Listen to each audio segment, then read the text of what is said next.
നമസ്കാരം. എന്തു വില കൊടുത്തും ഇറാനെ ആക്രമിച്ചേ മതിയാകൂ, ഞങ്ങൾ ആക്രമിക്കുമെന്ന ഒരു പ്രതിജ്ഞ ഇപ്പോൾ ഇസ്രായേൽ എടുത്തിരിക്കുന്നു.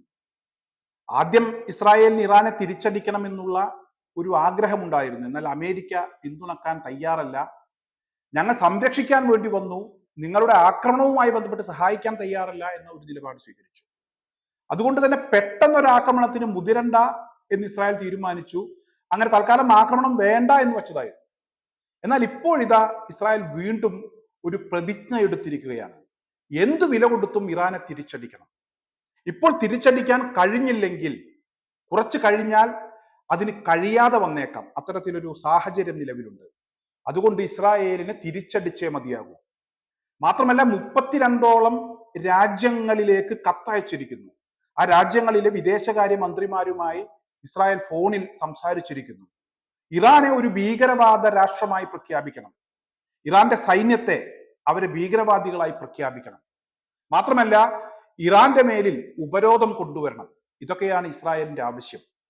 കഴിഞ്ഞ ദിവസം ഇസ്രായേൽ ഇവിടെ അറബ് രാജ്യങ്ങൾ, ഗൾഫ് രാജ്യങ്ങളോട് പറഞ്ഞിരുന്നു, ഞങ്ങൾ ഇറാനെ ആക്രമിച്ചാൽ ഇറാൻ നിങ്ങളെ ആക്രമിക്കുമെന്നുള്ള ഒരു ആശങ്ക നിങ്ങൾക്ക് വേണ്ട, അത്തരത്തിലൊരു സാഹചര്യം ഉണ്ടാകില്ല എന്ന് ഗൾഫ് രാജ്യങ്ങളോടൊക്കെ പറഞ്ഞിരുന്നു. അതായത് ഗൾഫ് രാജ്യങ്ങളുടെ ഒരു സഹായമില്ലാതെ ഇറാനെ തിരിച്ചടിക്കാൻ ഇസ്രായേലിന് കഴിയില്ല.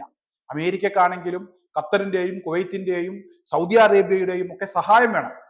അത്തരത്തിലുള്ള സഹായങ്ങൾ ഉണ്ടെങ്കിലാണ് അവരുടെ വ്യോമതാവളങ്ങൾ, അവരുടെ മണ്ണിലുള്ള വ്യോമതാവളങ്ങളിൽ നിന്നും അമേരിക്കക്ക് ഇറാനെ തിരിച്ചടിക്കാൻ കഴിയുകയുള്ളൂ. അതായത് ഇസ്രായേലിനെ സഹായിക്കാൻ കഴിയുകയുള്ളൂ. അതുകൊണ്ട് തന്നെ ഇസ്രായേൽ ഗൾഫ് രാജ്യങ്ങളിൽ നേരിട്ട് ചെന്ന് അവരുടെ പ്രതിനിധി ചെന്ന് സഹായിക്കണം, നിങ്ങൾക്ക് ആശങ്ക വേണ്ട എന്നുള്ള കാര്യമൊക്കെ പറഞ്ഞിരുന്നു. എന്തായാലും ആദ്യം ഇവിടെ ഞാൻ പറഞ്ഞല്ലോ, യുദ്ധം ഉണ്ടാകില്ല, പ്രശ്നം ഉണ്ടാകില്ല എന്നൊരു സാഹചര്യം ഉണ്ടായിരുന്നു.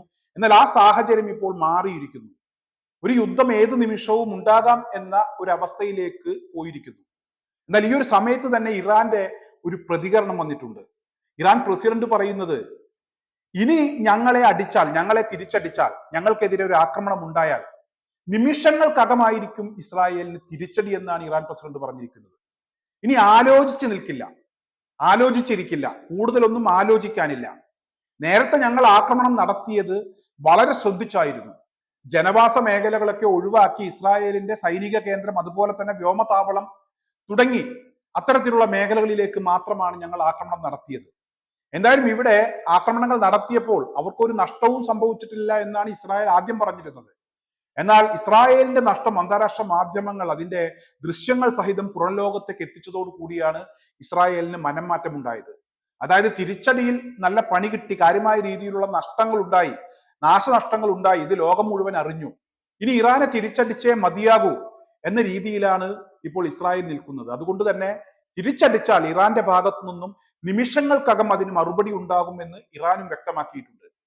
ഒരു കാര്യം ഇവിടെ പ്രത്യേകം മനസ്സിലാക്കേണ്ടതുണ്ട്. 2000 കിലോമീറ്റർ അപ്പുറത്ത് നിന്നാണ് ഇറാൻ ഇസ്രായേലിനെ ആക്രമിച്ചത്. അതായത് ഇസ്രായേലിനെ മാത്രം മുന്നിൽ കണ്ടുകൊണ്ടാണ് ഇത്രമാത്രം ദൂരം സഞ്ചരിക്കാൻ കഴിവുള്ള, ഇത്രമാത്രം ദൂരം ചെന്ന് ആക്രമിക്കാൻ കഴിവുള്ള മിസൈലുകൾ ഇറാൻ വികസിപ്പിച്ചെടുത്തത് എന്നാണ് പറയുന്നത്. ഇസ്രായേലിനെ മാത്രം ലക്ഷ്യം വെച്ചാണ്, ഇസ്രായേലിനെതിരെ ആക്രമണം നടത്തിക്കൊണ്ടാണ് അതിന്റെ ഒരു പരീക്ഷണം നടന്നത് എന്നാണ് ഇപ്പോൾ പുറത്തു വരുന്നത്. എന്തായാലും ഇസ്രായേൽ ആക്രമിക്കുകയാണെങ്കിൽ, ഇറാനെ തിരിച്ചടിക്കുകയാണെങ്കിൽ ഇറാൻ പറയുന്നത്, ഇപ്പോൾ ആക്രമിച്ചതിനേക്കാൾ ശക്തമായ പ്രഹരശേഷിയുള്ള ആയുധങ്ങൾ ഞങ്ങൾ ഉപയോഗിക്കാൻ മടിക്കില്ല എന്നാണ്. മാത്രമല്ല റഷ്യയും ചൈനയും ഉത്തര കൊറിയയും ഒക്കെ ഇറാന്റെ ഭാഗമായി വരാനുള്ള സാധ്യതയുമുണ്ട്.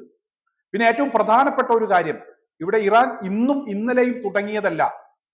വളരെ തന്ത്രപരമായിട്ടുള്ള പല നീക്കങ്ങളും ഇറാൻ നടത്തി തുടങ്ങിയിട്ട് കുറച്ച് നാളുകളായി. ഇസ്രായേലിനെ ലക്ഷ്യം വെച്ചുകൊണ്ട്, അമേരിക്കയെ ലക്ഷ്യം വെച്ചുകൊണ്ട് ഇറാൻ നടത്തിയിരുന്ന നീക്കങ്ങളാണ്. നമുക്ക് എല്ലാവർക്കും അറിയാം, ഇസ്രായേൽ ഫലസ്തീൻ വിഷയം വളരെ രൂക്ഷമായി നിൽക്കുന്ന ഒരു സമയത്ത് അറബ് ഉച്ചകോടി വിളിച്ചു. അതിൽ ഇറാന്റെ പ്രസിഡന്റ് വന്ന് നടത്തിയ പ്രസംഗം, നമ്മളിങ്ങനെ രാവിലെ മീറ്റിംഗ് കൂടി വൈകുന്നേരം കട്ടൻ ചായയും പെപ്സിയും ഒക്കെ കുടിച്ച് പിരിഞ്ഞു പോകാനാണെങ്കിൽ ഇത്തരത്തിലുള്ള മീറ്റിങ്ങുകളുടെ ആവശ്യമില്ല. ഇസ്രായേലിനെ ഒരു ഭീകര രാജ്യമായി പ്രഖ്യാപിക്കാൻ തയ്യാറാകണം. അവരുമായുള്ള എല്ലാ ചങ്ങാത്തങ്ങളും അവസാനിപ്പിക്കണം. അവരുമായുള്ള ബിസിനസ് ബന്ധങ്ങൾ അവസാനിപ്പിക്കണം. എല്ലാ നിലക്കുമുള്ള ബന്ധങ്ങൾ അവസാനിപ്പിക്കണം എന്ന് അറബ് രാജ്യങ്ങളോട് ഇറാൻ നേരത്തെ തന്നെ പറഞ്ഞിരുന്നു. എന്തായാലും ഇപ്പോൾ അറബ് രാജ്യങ്ങൾക്ക്, അതാണ് ഇവിടുത്തെ ഏറ്റവും പ്രധാനപ്പെട്ട വിജയം, അറബ് രാജ്യങ്ങൾക്ക് ഇറാനെ തള്ളിപ്പറയാൻ കഴിയാത്ത ഒരു സാഹചര്യം നിലവിൽ വന്നിരിക്കുകയാണ്. അതിന്റെ ഏറ്റവും പ്രധാനപ്പെട്ട കാരണം ഇറാൻ നടത്തിയ ചില നീക്കങ്ങൾ തന്നെയാണ്. ഇസ്രായേൽ ഫലസ്തീൻ വിഷയവുമായി ബന്ധപ്പെട്ട് ഹമാസിനെയും അതുപോലെ തന്നെ ഹിസ്ബുള്ളയെയും ഹൂത്തികളെയും ഒക്കെ മുന്നിൽ നിർത്തിക്കൊണ്ട് ഒരു പരിധിവരെ ഇസ്രായേലിന്റെ ആക്രമണങ്ങളെ പ്രതിരോധിക്കാൻ ഈ സംഘങ്ങൾക്ക് കഴിഞ്ഞതിന് പിന്നിൽ ഇറാൻ ഉണ്ട് എന്നുള്ള കാര്യം എല്ലാവർക്കും അറിയാം. മാത്രമല്ല, ഈ അറബ് രാജ്യങ്ങളൊക്കെ പലപ്പോഴും ഇസ്രായേലിനോട് അപേക്ഷിച്ചിരുന്നു, പ്രശ്നങ്ങൾ ഉണ്ടാക്കരുത്, സാധാരണക്കാരെ കൊന്നൊടുക്കരുത്, വംശഹത്യ അവസാനിപ്പിക്കണം എന്നുള്ള ആവശ്യങ്ങൾ പലപ്പോഴും ഇസ്രായേലിനോട് അവർ ഉന്നയിച്ചിരുന്നു. എന്നാൽ ഇത്തരത്തിലുള്ള ആവശ്യങ്ങളൊക്കെ തള്ളിക്കളഞ്ഞുകൊണ്ട് നിരന്തരം സാധാരണക്കാരെ കൊന്നൊടുക്കുന്ന നീക്കങ്ങൾ ഇസ്രായേൽ നേരത്തെ നടത്തിയിരുന്നു. അത്തരത്തിലുള്ള നീക്കങ്ങൾ നടത്തിയ ഇസ്രായേലുമായി ഇനിയൊരു ചങ്ങാത്തത്തിന് പോകുന്നത് ബുദ്ധിയല്ല എന്ന് അറബ് രാജ്യങ്ങൾക്ക് ബോധ്യപ്പെട്ടിരിക്കുന്നു. അതിന്റെ ഭാഗമായി തന്നെയാണ് ഇവിടെ പ്രശ്നം വളരെ രൂക്ഷമായ ഒരു സാഹചര്യത്തിൽ എത്തിയിട്ടും ഇസ്രായേലിനെ അനുകൂലിക്കാനോ അമേരിക്കക്ക് ഇവിടെ സൗദി അറേബ്യയിലും ഖത്തറിലും കുവൈത്തിലും ഒക്കെയുള്ള അവരുടെ മണ്ണിലുള്ള വ്യോമതാവളങ്ങൾ, അമേരിക്ക ഉപയോഗിച്ചുകൊണ്ടിരുന്ന വ്യോമതാവളങ്ങൾ വീണ്ടും ഇറാനെ ആക്രമിക്കുന്നതിന് വേണ്ടി വിട്ടുകൊടുക്കാനോ ഇവിടെ ആ രാജ്യങ്ങൾ തയ്യാറാവുന്നിരുന്നത്. തീർച്ചയായും അതിന് പിന്നിൽ ഇറാന്റെ വലിയ ഒരു നീക്കമുണ്ട്. ഇന്ന് ഇറാനെ തള്ളിപ്പറയാൻ അറബ് രാജ്യങ്ങൾക്ക് കഴിയുന്നില്ല. ഇസ്രായേലിനെ അവർ അടുപ്പിക്കുന്നില്ല. ഇറാനുമായിട്ടുള്ള ഒരു ചങ്ങാത്തം, ഇറാനുമായാണ് കൂടുതൽ അടുക്കാൻ നല്ലത് എന്ന ഒരു തീരുമാനത്തിൽ അറബ് രാജ്യങ്ങൾ എത്തിയിരിക്കുന്നു. ഇനി അവർ മനസ്സുകൊണ്ട് പൂർണ്ണമായും ഇറാനോട് യോജിപ്പില്ലെങ്കിൽ പോലും ഇറാനെ അംഗീകരിക്കാതിരിക്കാൻ അവർക്ക് കഴിയുന്നില്ല, ഇസ്രായേലിനെ അംഗീകരിക്കാനും കഴിയുന്നില്ല. ഈ ഒരു അവസ്ഥയിലേക്ക് എത്തിയിരിക്കുന്നു. മറ്റൊരു പ്രധാനപ്പെട്ട കാര്യം കൂടെ ഇവിടെ അറബ് രാജ്യങ്ങളുടെ ഭാഗത്തു നിന്നുണ്ടായ നീക്കങ്ങളെ കുറിച്ച് പറയുമ്പോൾ ശ്രദ്ധിക്കേണ്ട ഒരു കാര്യം ഇവിടെ ഒമാന്റെ ഭാഗത്തു നിന്നുണ്ടായിട്ടുള്ള ഒരു നീക്കമാണ്. ചൈനക്ക് ആവശ്യമായ എല്ലാവിധ സഹായങ്ങളും നൽകും. സൈനിക താവളങ്ങൾ ഉണ്ടാക്കാനും അതുപോലെ തന്നെ വ്യോമതാവളം ഉണ്ടാക്കുന്നതിനുമൊക്കെ ചൈനക്ക് ഭൂമി വിട്ടുകൊടുക്കും എന്ന് പറയുന്നു. ഇതൊരു വലിയ നീക്കമാണ്. അതായത് അമേരിക്കയുടെ ആധിപത്യം അവസാനിപ്പിക്കുന്നതിലേക്കുള്ള ഒരു വലിയ നീക്കം. ഇറാൻ ആവശ്യപ്പെട്ടതും അത് തന്നെയാണ്. അമേരിക്കയെ ഇവിടെ വന്ന്, അതായത് ഗൾഫ് രാജ്യങ്ങളിൽ വന്ന് മുതലാളി ചമയാൻ അനുവദിക്കില്ല. അവരിവിടെ വരണമെങ്കിൽ വന്നോട്ടെ, വന്നതുപോലെ അങ്ങ് പൊക്കോണം, ഇവിടുത്തെ കാര്യങ്ങളിൽ ഇടപെടരുത്. അതുപോലെ തന്നെ ഇസ്രായേലിനെ ഇവിടെ മൊത്തത്തിൽ മിഡിൽ ഈസ്റ്റിലെ കാര്യങ്ങളൊക്കെ നിയന്ത്രിക്കാൻ ഇസ്രായേൽ ആരുമല്ല. ഇസ്രായേൽ യഥാർത്ഥത്തിൽ അമേരിക്കയുടെ ഒരു ഗുണ്ടയാണ്, അമേരിക്കയ്ക്ക് വേണ്ടി ഗുണ്ടാ പണിയെടുക്കുന്ന ഒരു ടീമാണ്. അതുകൊണ്ട് മാത്രമാണ് ഇവിടെ അമേരിക്കയും ബ്രിട്ടനും ഒക്കെ ഇസ്രായേലിന് വേണ്ടി എപ്പോഴും ഓടിയെത്തുന്നത്. അത്തരത്തിൽ ഇവിടെ ഓടി വന്ന് കാര്യങ്ങൾ നടത്താനും നോക്കാനും ഒക്കെ ഇനി അമേരിക്കയെയും ബ്രിട്ടനെയും അനുവദിക്കില്ല എന്നതാണ് ഇറാന്റെ നിലപാട്. ആ നിലപാട് ഇറാൻ കുറച്ച് കാലങ്ങളായി ആ നിലപാട് വ്യക്തമാക്കുന്നു എന്ന് പറഞ്ഞാൽ അതിനനുസരിച്ചുള്ള പ്രവർത്തനങ്ങൾ ഇറാന്റെ ഭാഗത്തു നിന്ന് ഉണ്ടാകുന്നു. അറബ് രാജ്യങ്ങൾക്ക് ഒരു പരിധിവരെ ഇറാൻ പറയുന്ന കാര്യങ്ങൾ അംഗീകരിക്കേണ്ടി വരുന്നു, ഇറാനെ വിശ്വസിക്കേണ്ടി വരുന്നു. അമേരിക്കയും അതുപോലെ തന്നെ ഇസ്രായേലും അറബ് രാജ്യങ്ങൾക്ക് വെറുക്കപ്പെട്ട രാജ്യങ്ങളായി മാറുന്നു. ഇനി മനസ്സുകൊണ്ട് അമേരിക്കയുമായും ഇസ്രായേലുമായും ഒക്കെ അടുക്കണമെന്ന ആഗ്രഹമുണ്ടെങ്കിലും അടുത്തു പോയാൽ സ്വന്തം രാജ്യങ്ങളിൽ വലിയ രീതിയിലുള്ള ആഭ്യന്തര കലാപം പൊട്ടിപ്പുറപ്പെടാനുള്ള ഒരു സാധ്യതയുണ്ട് എന്ന് സൗദി അറേബ്യ പോലുള്ള രാജ്യങ്ങൾ മനസ്സിലാക്കുന്ന ഒരു സാഹചര്യത്തിലേക്ക് കാര്യങ്ങൾ എത്തുന്നു. എന്തായാലും ഈ ഒരു സമയത്ത് ഇറാനെ ഇസ്രായേൽ ആക്രമിക്കുകയാണെങ്കിൽ തീർച്ചയായും ഇസ്രായേൽ ഒരു പാഠം പഠിക്കുമെന്ന കാര്യത്തിൽ യാതൊരുവിധ തർക്കവുമില്ല.